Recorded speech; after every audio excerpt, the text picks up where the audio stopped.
tinfoil hat, all made and cinched down tight over your ears. So take it away, Dave and Mickey. Thank you, Nighthawk, and welcome to Dave.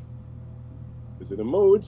And Mackie's shiny set out on WZZR, coming to you from Australia, the land down under, for Revolution Radio on revolution.radio.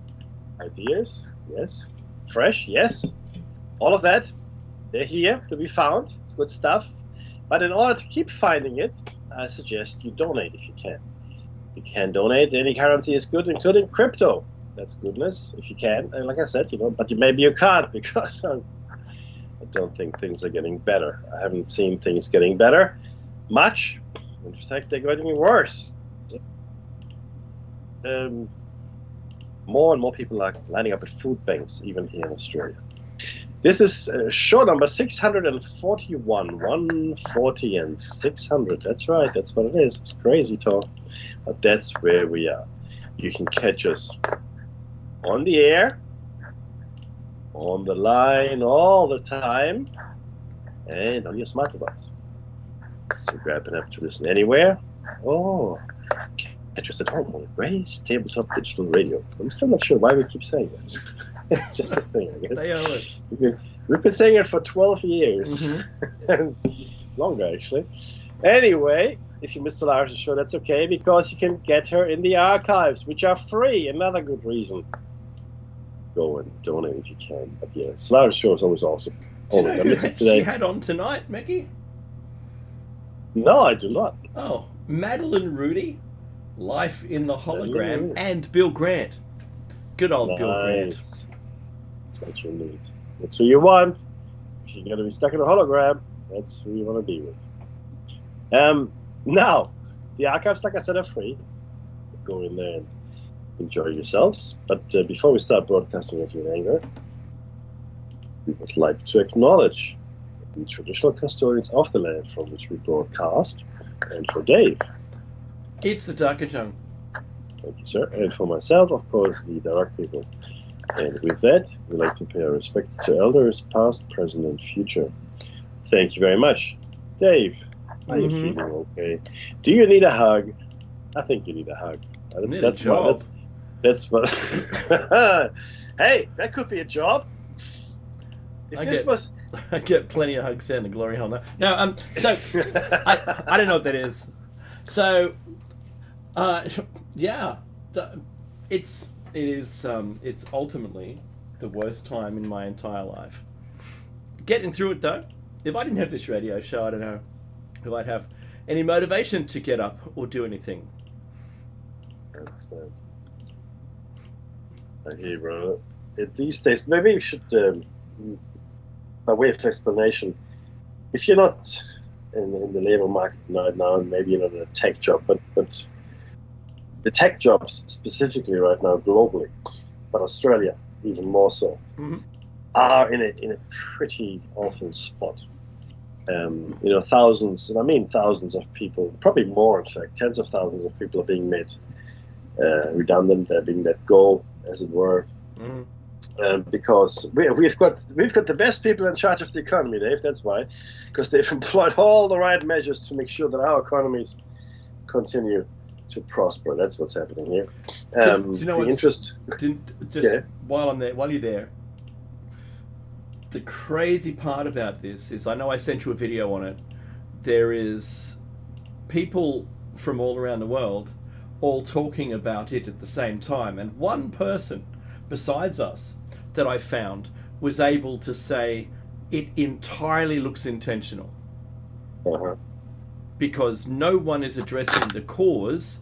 They're only just pulling this lever backwards and forwards and going, well, the only thing we can do is put up interest rates because that's all we have. We only have one tool to better do it. Oh, and by the way, it's what we've been advised to do. Because how can they, Mickey, this is not just our economy, but how can they say, oh, look, we estimate for the next 2 years we won't be able to have the economy under control yet.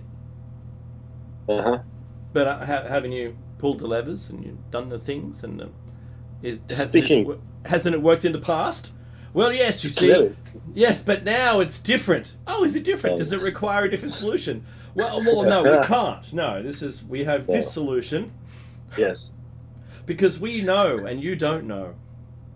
That's the crux of it. And of course we know. And you, dear listeners, know as well. But what's happening here is this. Now, I don't know if you're familiar with cars, especially olden time cars.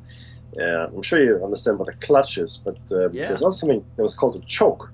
I remember the choke. So let's say your engine block. Let's say engine is in front of the car, like in the olden times, like most cars, except V-dubs had the engine block in the front. And let's say that an asteroid has destroyed the front of your car, completely obliterated your engine. But the rest of the car is fine. I mean, you're still sitting there, pumping the clutch, pulling the choke, wriggling your gear stick, trying to get the car started as well, right? Start trying to do all kinds of things. And that's what we're doing right now with the economy. The asteroid has come and taken out the engine block. But, hey, the choke used to work and the clutch. I mean, see? They're still working. The problem is that the tools, to Dave's point, that these people are trying to use to guide our economy back onto the right path. And of course, you have to understand that it has not actually been derailed by accident, but that's neither here nor there. And they're using all the wrong tools. If you're a hammer, I love this. Saying, it's my favorite. If you're a hammer, every problem looks like a nail. That's right. That's just how. That's just what it is. It's what I do. And it's what I do. And the funny thing is this: the central banks and the Federal Reserves, they call different things in different countries, but they're essentially the same thing. They are the money printing organizations. Okay, usually divorced from government, run by private, interests. If you don't believe me, just listen to the shows again with the history, so you catch up. But they say they have one tool, which is interest rates. That's right. Now, I don't know how many times I've said this before. I'll say it one more time. If you want to remove volume of money from the economy, you have to actually take the money out or stop printing so much money, right? And inflation, in the main, is a function of volume of money in comparison to the goods and services and other things that you might purchase with it in a given economy. Okay, so if the money supply equals the goods and services that you can purchase, then you have no inflation. You might have deflation, in fact, but you have no inflation, right? Because the money supply matches perfectly that what could or should be bought. We are not there for various reasons. Our money is devaluing, so our money buys less and less of the goods and services now that it used to buy, right? It's just the way inflation works. It reduces the value of the money. The good is still the same. It's still a liter of milk, whatever, right? It hasn't changed. Mm-hmm. It's not, shrinkflation is a different thing, but a liter of milk is a liter of milk. That's what it is.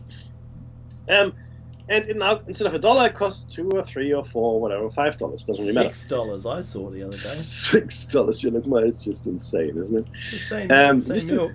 Is it better milk? No. It's whiter than white. Oh, it's really white milk now! Hurrah! And because what we're doing in order to keep our economies going globally, and this is pretty much a symptom of the system we're in, the banking system, right? Our economic systems that rely on the banking sector and capitalism, etc., they actually function like this. In order for economies to function, our societies and governments to function, they need money. Now, taxation and other governmental income is not sufficient, it seems, because we get just like us, the government spends money on it doesn't need. Mm-hmm. Okay. And the best example for that in Australia, of course, are the submarines. The submarine saga. Billions and billions of dollars, which are seemingly going nowhere really, really quickly. And it's the same in every other country as well. you have these massive expenditures, and in order to actually pay for this, they just ask the banks, the central banks, not the federal institutions, but the central banks, the the reserves, etc., to print more money. Just give them IOUs, use an IOU, and just go print more money. Yes, we can print more money. Now, this, of course, increases the volume of money in the economy, thereby driving inflation. No one talks about that. Why not?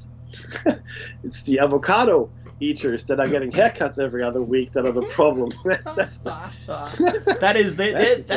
our government actually said at one point. It's just insane. Now, and the thing is this, right? It's the wrong tool. The raising and lowering of interest rates doesn't achieve what you want it to achieve. In order for people to put money back into the banks, because you want to reduce the volume. That's the right thing. I mean, you shouldn't increase it, insanely, but you want to reduce the volume of money in the economy in comparison to goods and services. Okay, I get it. But the interest rates aren't high enough for people to put their money into the bank to get interest. There's no incentive for them. Never mind that the banks aren't actually passing on interest increases on deposits. It just means more profit, you see. Isn't it fantastic?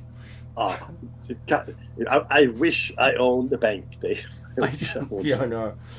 I wanted to say that I forgot the head or the spokesperson of our central bank said, the lady,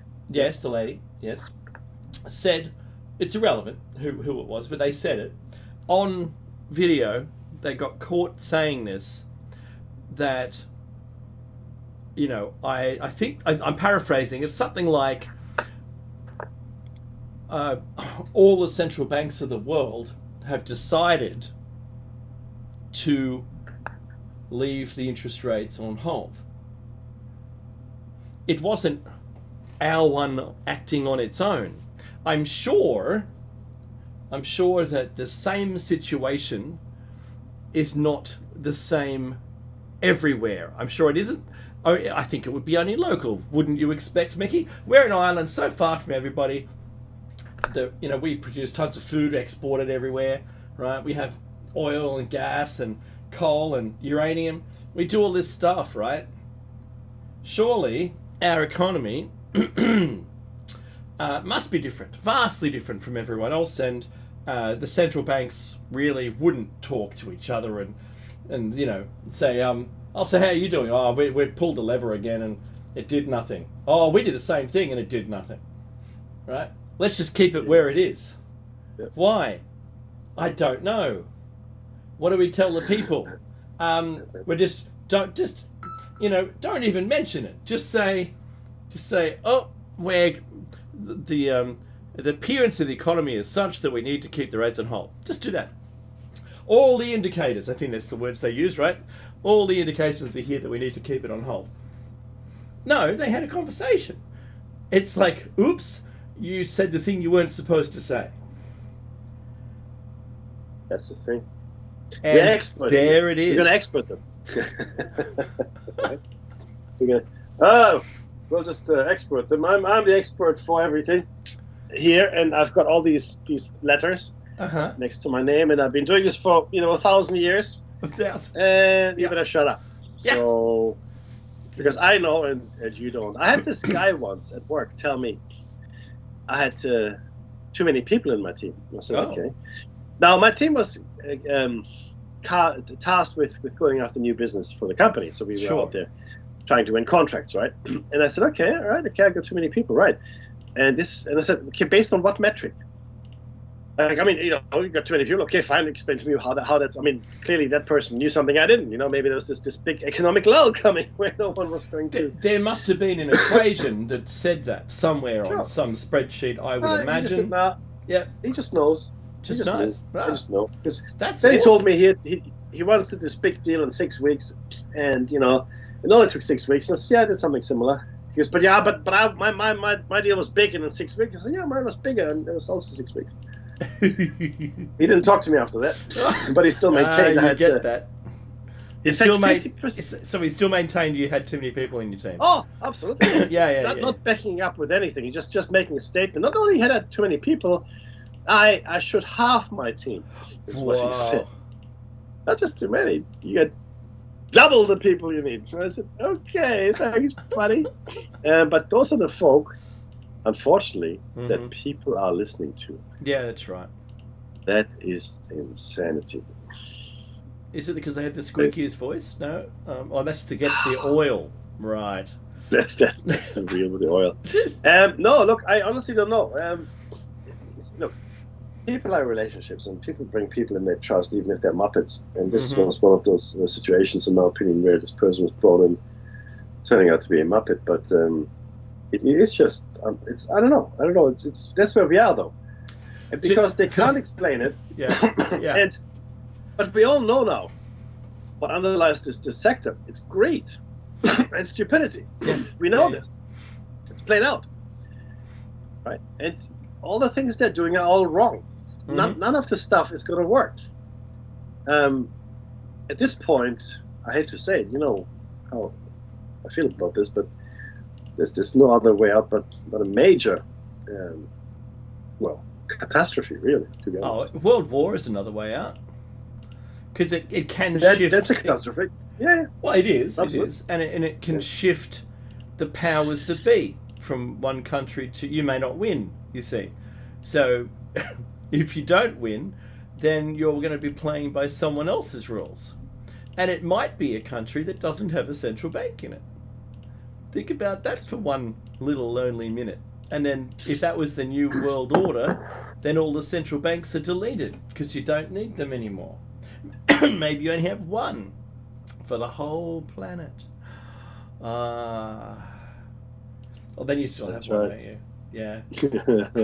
But yeah, digital currency. Yeah, you're talking. So you might think that I'm on board with it. I'm not. I'm not on board with any of it, to be honest with you. It's because at the moment our entire civilization is hinging on electrons whizzing around, providing power to everybody. At the loss of that power, our entire civilization is gone. There won't be anything. There won't be a way of recovering from it. The very few that don't run to the bunkers won't be able to jumpstart the economy and get it back to normal again. And it's gone. It's such a fleeting thing that we talk about. And I see everyone with more and more reliance on everything around them. And I see us not... It's almost like they believe that they're pulling us out of the Stone Age. Yeah. Oh, it's a much better thing. Look at how you're living. Whoa, don't do it that way. You see, what we need is we need more AI, right? And we need digital currency, and all those little woes that you have in your life. Well, they'll all disappear. Because, you'll own nothing and you'll just be happy. Oh, will I? Yes. I'm feeling happier already. That's the way that they really want that conversation to go. In fact, I think they'll want us to beg for a digital currency to save us from all of the grief. We'll beg for all oversight, all auditing, all stops. In the system that you could probably or potentially deploy would completely disappear overnight. Yep. Because as soon as you go entirely digital, unless it were something like blockchain, but even yeah, it would all be gone. Whoop, whoosh, bzz, bzz. and you go, okay, that's maybe we shouldn't have done this. Maybe that was a bad idea. But we are giving them the power. I mean, they've got what they can do now is already mind-boggling. But if you give the bankers the power to go digital completely, and I mean completely, then what's stopping them? I mean, if I'm in charge of the system, right? Oh, that's an interview you want to have. That's right. Then you just do whatever you want. I mean, maybe not me and Dave, but if you're an amoral person like all bankers are, then it's like politicians and bankers and some others share one common job requirement, which is lack of morality and ethical outlook on life, I guess. Because that's just, you have to be an unscrupulous bastard to do what it is they do. That's nearly a movie title right there. I know. What? But yeah, it is unfortunately exactly where we're.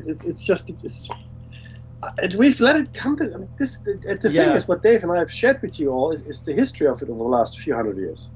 It's not like it happened yesterday or overnight. This developed over time, So it's just nuts. So there's only 3 politicians in Australia that decided that they were going to vote against the Great Reset. Only 3, and that was the One Nation Party. 3 of them. The rest of them, all in. Like they're playing poker. All in. Yeah, cool. Yeah, can we do it quicker? They don't understand it. That's the problem. Of course the ones that do understand it, they're going to gain from it, So... Yeah, because, you join if Mackie, if you and I were able to join politics and get voted in and where become representative of our local area, at what point is it that it only becomes about us and not the constituency, right? That's a good question. That's a really good question. Because I think we see this, and there aren't any tests that can reaffirm or confirm that those representatives are still representing their constituency. Yeah, you've got to vote collectively on something. I mean, you all have to participate in a vote to pass bills or not pass them, or to debate them, and I get that. I get how all the system works. But at what point do I then only side with the making more money for me thing?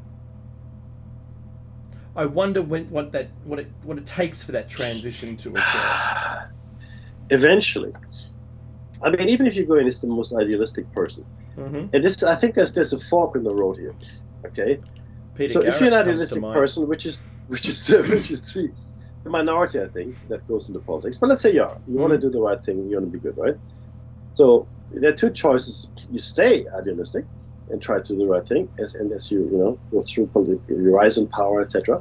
And if you stay that way, then chances are that you're not going to live very long or remain in politics very long. They'll scandal you out, or you'll have an unfortunate accident. Yeah, that's what's going to happen to you. Or you understand that your idealism is completely misplaced, and just join all the rest. They're already there. You just had to get there. You took it a little longer, but welcome to the club once you get there. Because that realization that everyone else is only in for themselves and they're not idealistic anymore, they've all lost it. Yep. Like that idealism died, on the second day of them being voted in. Yeah. There was a beautiful movie, The Distinguished Gentleman by Eddie Murphy, with Eddie Murphy, I should say, and he played a congressman. So he just happened to share the same name he was from Miami, I think, like in the movie. And the congressman was a member for Florida, whatever, and he had the same name as the character in Eddie Murphy, that Eddie Murphy played. And he died. So, but because it was just so close to the election, I mean, people recognized the name. So Eddie Murphy just put himself for him. Yeah. Hey, he put himself on the ballot. Now he played a con man in that movie. Like not a terrible murderer, but certainly a fraudulent kind of person that tries to trick people out of money, etc. So but he got elected. He became a congressman. And when he came to Washington, he goes, "Oh my God, this is much worse than any criminals I've ever met." and it was like sort of this con man. Of course, that's the whole point of the movie, the morality tale. It was the story of how the con man was challenging the Washington status quo, and where everything was just essentially for sale. Everybody was for sale, and everyone was for sale. It's like, I don't think I've seen that one. Yeah, it was quite amusing. But that's really the point, right? And at some point, people realize this, right? If they don't realize it, then they're not tolerated in politics, right? Or they're shunned to the side. Jackie Lambie is one of those where I think she's completely representing her constituents. Yes, she is. Right. Yeah. And I love her. I might not agree with all her politics. That's Mhm. not. But that's beside the point, right? She's That's part of ex-military democracy. too.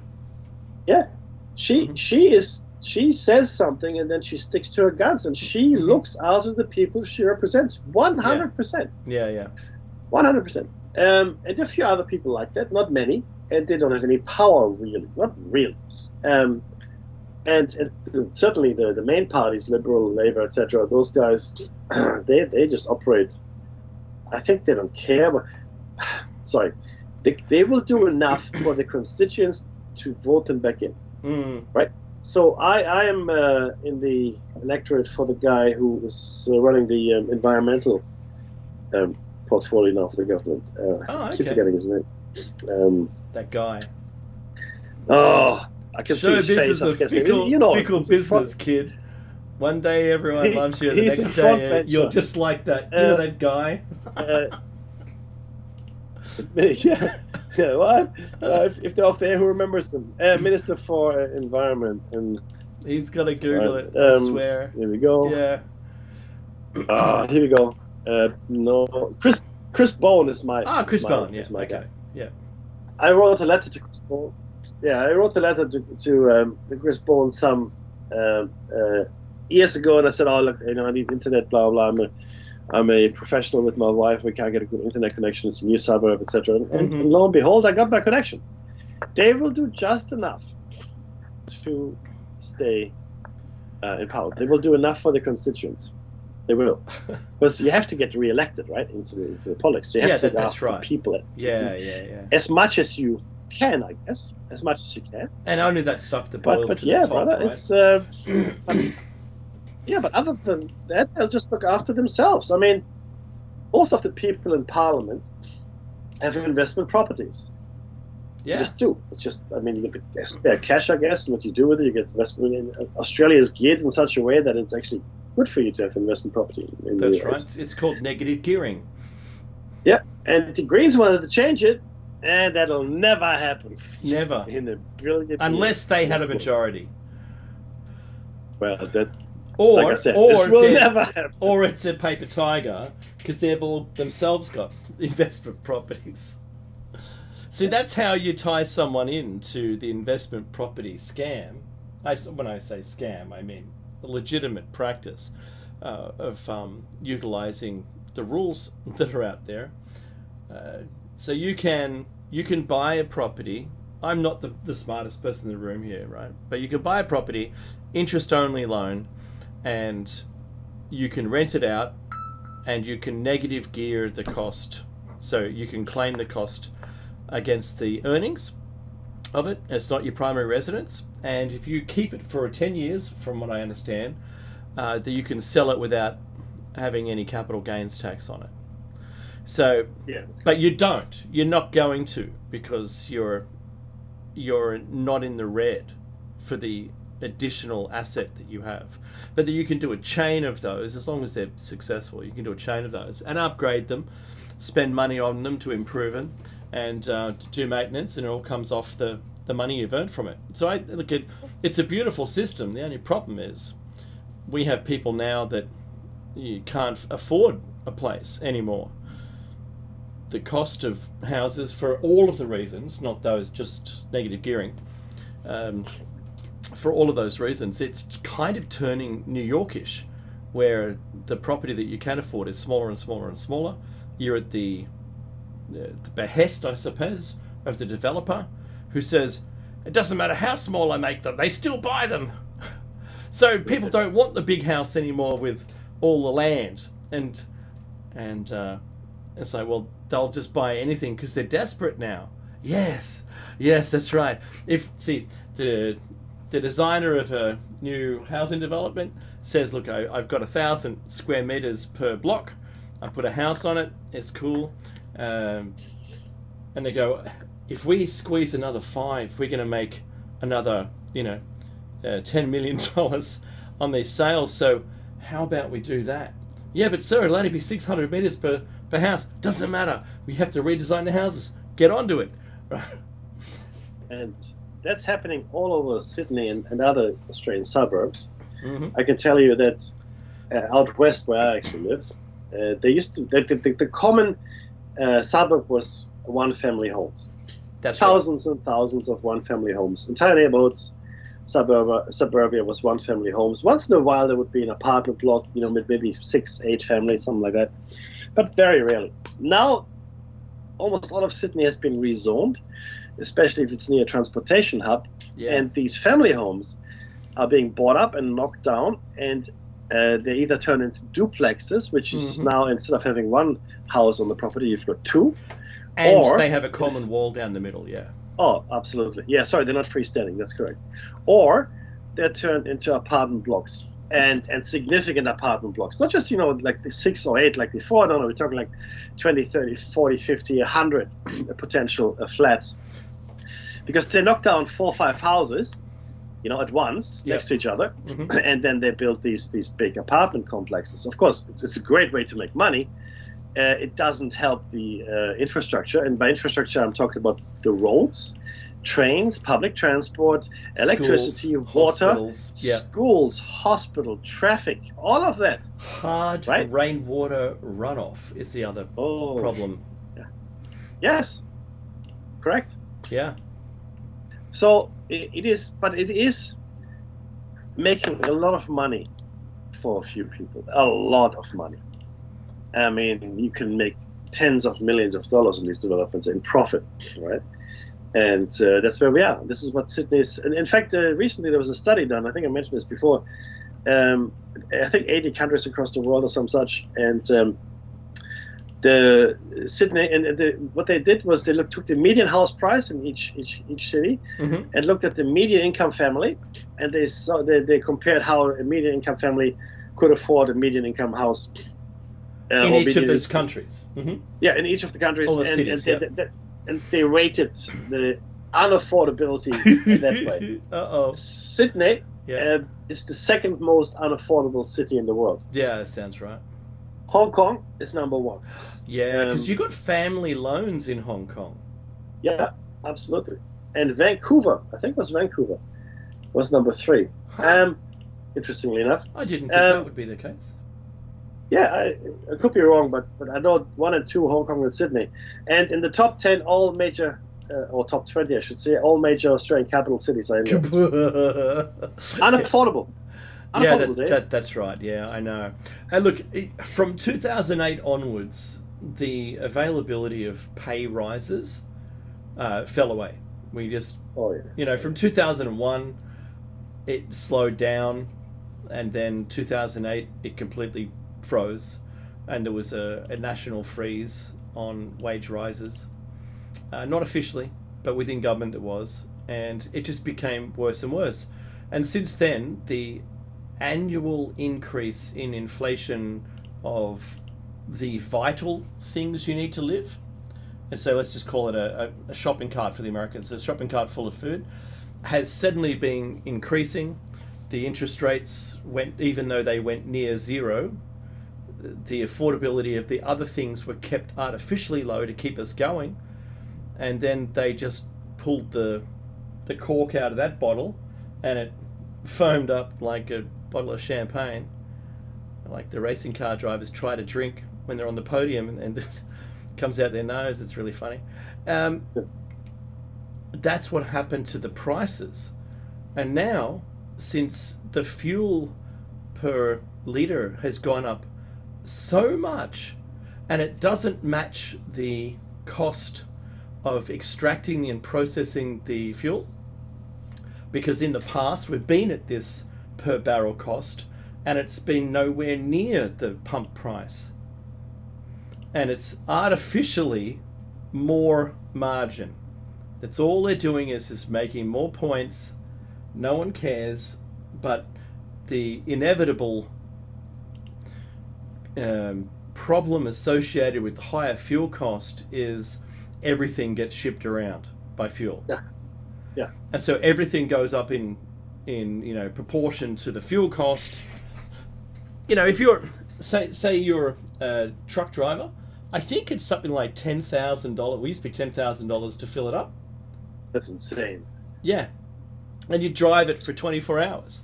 and that had to go onto the cost plus the wage of the driver of the things you were hauling. That was all costed in. It's nuts. It really is crazy. So then there is no tool, as we talked about at the top of the show, there's no tool to adjust for that price increase, although they want to look like they're trying to do something. But but the interest rates isn't the way to fix that problem. It's just to go, we recognize that the cost of living has gone up due only because this is one way of them making the other problem go away. There's two problems causing it.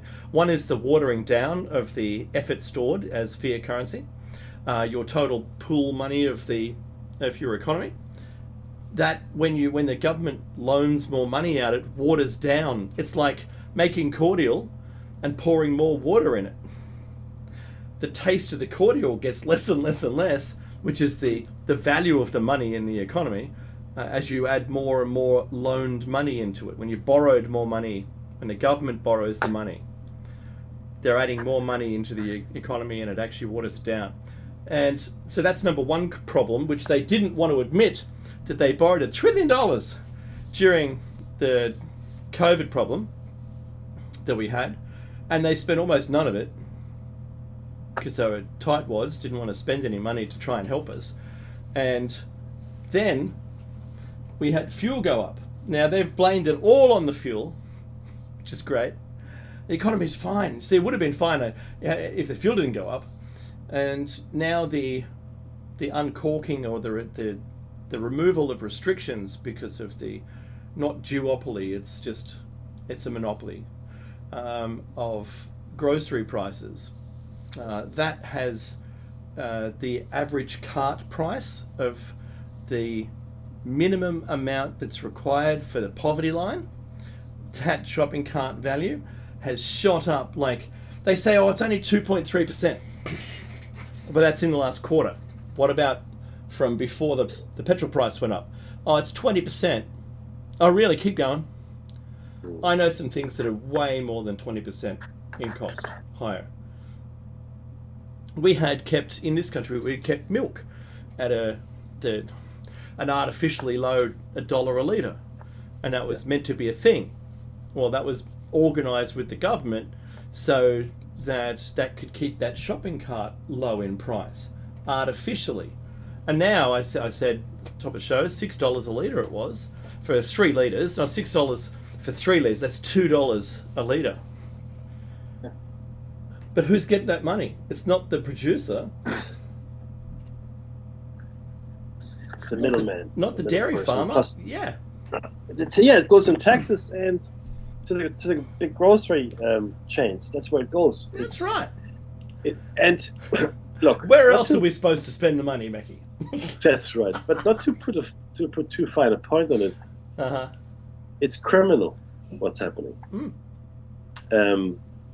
And you know what I found interesting? Recently, there was this. What we're having right now is an outbreak of bird flu in Australia. Not affecting people, but certainly domesticated, chickens. And by the millions, we've counted them now. By the millions. Yeah. And there's this fear of egg shortages now. And the truth is, both Coles and Woolies have less eggs available, and Coles instituted only, I don't know, a carton or two per customer. It's a dozen per customer. It's like one carton. There you go. Yep. Yeah.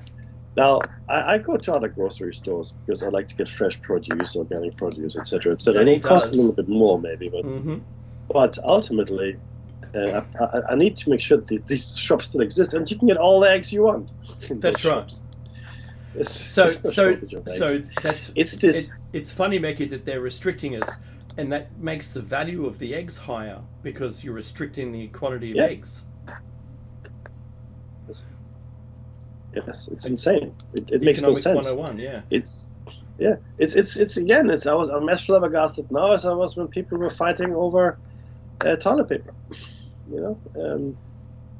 It's the same kind of thing. I'm sorry, I don't get it. I really don't get it. Oh, toilet paper? What? Last week I drove something like 80 kilometers from my house and back, so 160 kilometers to buy flour at a commercial quantity. Oh, you showed me the pictures. That's Yeah, right. I did. So some bags were 10 kilos, some were 12.5, depending on the type of flour. Where it's baker's yeast, it's low protein cake yeast, it's whatever it is, bread flour. We bought a whole bunch of them, and it's a good time to try and do something like that for yourself. Try and get some quantities of something that's where we noticed during the pandemic, eggs and flour, all the things used for baking, all those things disappeared really quickly. So if you could do anything for yourself right now, that's probably where I'd be allowing you to decide whether your focus is going to be there or not, right? You make the decision. It's not my decision, and I'm not a finance guy, and I'm not, necessarily an end of the world alarmist, but it can't hurt you to do it. That's the thing. And I see maybe there's a little bit more power in having done it now that I've done it, as if I was sitting at home worried about how long would it be before I had to go to the store. Yeah. If the store wasn't operational. Mm-hmm. And that's a great concern right now, Becky. There's a whole bunch of people, all these Gen Xers right now are saying, you know what? We lived through the nuclear crisis. We survived, but we only survived because they didn't attack each other. Yeah. And that's the only reason we survived. It's because they didn't. It wasn't raining down nukes. Why? Because they didn't. But it was there, and we lived through it, and we knew what it was, what it meant to fear it. And now, the world is going completely crazy. The leaders of the world are all teaming up now, more so than ever before, and never de-escalating. So, if you think that that's a trigger for you to, maybe buy some more flour, or maybe just next time you go to the store, buy an extra thing. Yeah. And put Just on a the little shelf. sack. Yeah. So look, it'll last a while too. Keep it dry, keep it dark. It'll be there for. Just like the government does to us. It's just like keep it like a mushroom. Not quite. Don't feed it the same thing as a mushroom. But yeah, Dave, it is certainly a sobering. The funny thing is, we like to discuss, really outrageous concepts and conspiracy theories and such. Cryptozoology, things like that. But it's sort of taken a back seat over the last few weeks, because this stuff is real. It's hurting people, and nothing meaningful is being done to address the issues at hand. Nothing. There's nothing. There's not even a plan. And as Dave said, none of the things that are being done make any sense at all. It makes no sense whatsoever. Why bother? You're not doing anything that is meaningful, right? It's astounding. It really is. I look at it and go, why even open your mouth? You're not doing anything. You're not making the situation. You're not improving it for anyone. And then here we are from week to week, and I know it's tiresome. I really do, to hear about it. But that's the only thing at the moment. Well, not the only thing. It's the main thing that matters, because this will affect everybody. This will affect everybody. There's no escape. I don't care where you are, unless you're read in, you're going to be affected by it. Yeah, that's the truth. And if you're read in, you're probably not going to listen to this show. So. Well, I keep checking my mailbox in case I get the golden ticket, and it's probably the most unlikely address to have one sent to. Yeah. Just going to say that. You know what? The job hunting is. I'm going to take it back to the job. The job hunting is so terrible that I've applied, like I've said in the past, more than 200 roles, and I've got none of them. And if I was conspiratorial about that component only, it would appear to me, because of my history, where I apply for a job and I get it. That was it. It didn't matter how many. I would only need to apply for one, and I would gain the role. that it would be it. There wouldn't be any other discussion. I wouldn't have to be consoled by anybody because I lost. No. And I would be Tarzan. I would go from one job to another, and it was a confidence piece. Very nice. In the economy that we're in, it's probably the only way to get a pay rise because a lot of companies don't hand them out. The starting wage is what you'll be on in 10 years' time. Not even CPI Right. increases. So if that's the way to better yourself, then that's what you have to do. But if I was conspiratorial, Mickey, and I'm not on this, it would be like there was a concerted effort out there not to have me employed. It's very strange. If only I could describe it in a way that didn't sound like I was a nutbag. Look, I at least no one has come to me and blackballed you, so no one has put a kibosh on you for what I'm understanding. But I'm sure someone has a voodoo doll. They're working hard. But the truth is that a lot of people, and I've got a lot of ex-colleagues and friends just like Dave, that have been looking for work now for an extended period of time, and it's a sign of the times. I mean, it's not even AI related. This has nothing to do with That's AI. right. This is just a sign of the economy. Right? You wait until AI finds its stride. I know. And then gets rid of the first and second layer jobs. Like the really not I don't want to say unskilled, but the repetitive kind of stuff, right? The stuff that can be replaced by very clever AI algorithms, etc. That's going to happen, and then there'll be a flood of people looking for work, and it won't be pretty. It won't be pretty. So pretty. No, you're totally right. I see the day when there is, like during the Great Depression, there was a sign for jobs up there on the building, and people would queue around the block for the 10 jobs available. And then they closed the door and everyone would leave, and they'd pay whatever they wanted to pay them, and that was it. And I'm imagining enterprise architects queued around the corner, camping out overnight just to get that job for the one day, and next day it's someone else. I can imagine that for all of the first layer of people, all the kind of bottom dwellers, if you want, all of those people in business who are either swivel chair. Imagine if you had an AI, Mickey. Imagine we're CEOs, and one of our peeps comes up to and says, "Oh, there's an AI. Did you ever hear about this one where you just kind of tell it what software you've got, and it becomes the middle person between your active environment within the business and the software? Kind of fills the gap." Oh, you mean like that whole department of swivel chairs we have, right? Yeah, just like them. Even your customer relations, you can get rid of them. You don't need them at all. What, one AI? How much is the monthly bill? Oh, I think it's annual at like maybe $1,000 a year or something, but it's a subscription, right? And they'd be gone. He'd just call HR. I need a discussion with you. We have to get rid of 1,000 people immediately, right?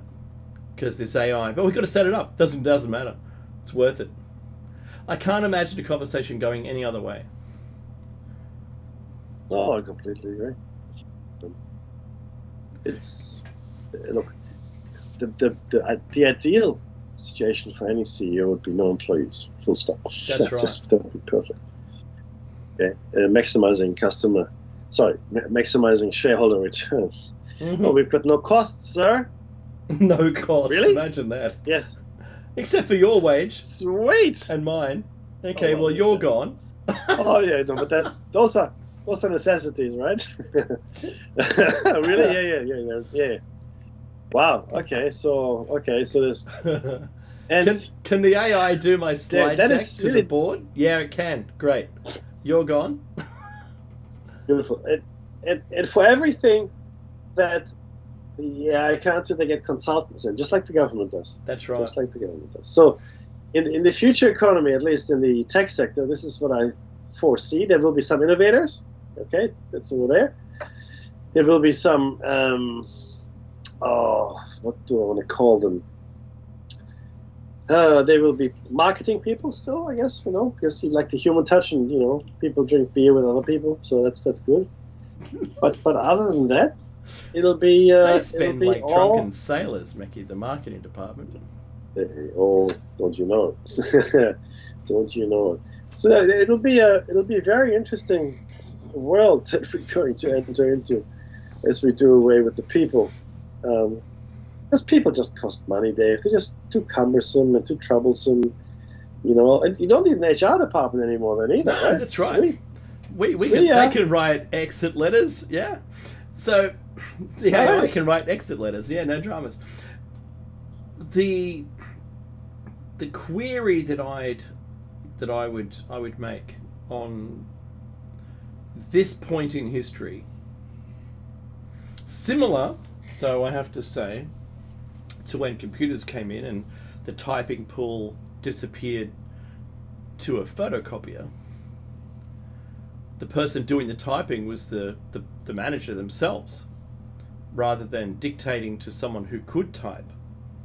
We all made transitions from 100 people, 100 typists making copy. So there was one copy that was given to one of them. They typed out a second copy, and then that went to a second person who typed it out as well, making copies. That's what it was before the photocopier. Yeah. And in a large Yes, news that's the organisation, typing pool. Yeah, that's the typing pool. That's Yeah. what they did, right? They would just copy stuff, and that turned all of those wages turned into a single machine. Extraordinary. 100%. We're seeing, There used to be scores, yeah, of women, usually women. Yeah. yeah, and we're seeing this huge shift yet again. But like we saw the coring of, say call center or frontline staff going offshore because it was cheaper, and then the white collar going to a menial task role like working at Walmart or Bunnings or something, right? For the international audience, Yeah.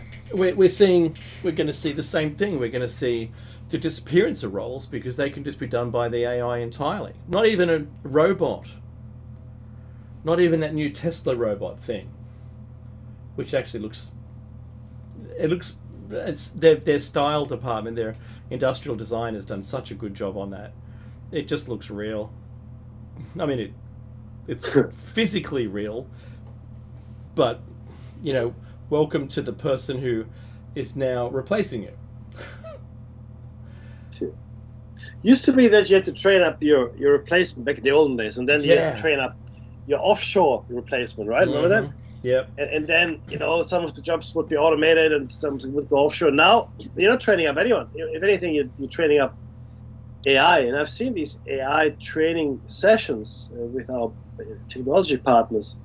A chef would do something, like cook a dish, and then that would be replicated by a machine to a T. Operations that a surgeon would undertake are now being done by machines. And now, of course, you have to set it all up so that it works, and it won't always work. But whatever you can turn into a standardized operation will no longer be handled by humans. That's They just 100%. won't. And that is terrifying in many ways. I think that's me. Well, as long as I think it's we have terrifying. universal basic income, so we're not all poor, and we can go about our business. That's all I ask for. Can I be in the first group that tested? Oh, there's the music. That's the end of the first hour. We'll catch you after a very short break with our topic for today, which is the parasitic system, fiat currency, and fractional reserve lending, part 9. There's 8 other parts to go and investigate. We'll see you shortly.